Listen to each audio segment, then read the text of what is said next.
नमस्कार दर्शक बंधु, आशा करुछि आपण माने खुशी रे थिबे। आज जानिबा यात्रा काल रे शुभाशुभर गणना। यात्रा काल रे शुभाशुभ किपरि जानिबा।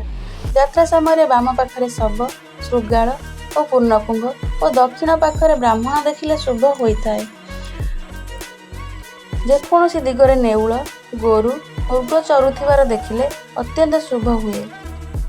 कौनसी कार्य जीवा समय भेरी, मृदंग, मर्दल, शंख, वीणा, बंशीर स्वर और मधुर रागर मंगल गीतर स्वर शुणिले शुभ फल मिलिथाए।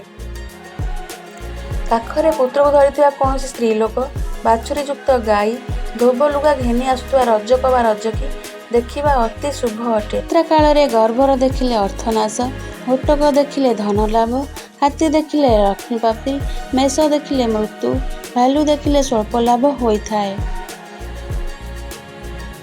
सिंह देखिले सर्वसिद्धि, कुआ देखिले निष्फल, मयूर देखिले सुख प्राप्ति और हंस देखिले सर्वकार्य सिद्धि हुए।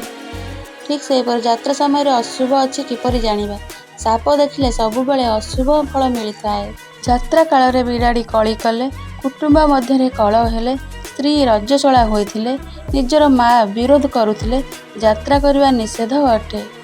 अदिनिया वर्षा हेउथिले एवं सुतिकिया बा मृत्तिकारे अशौच थिले यात्रा करबा निषेध अटे।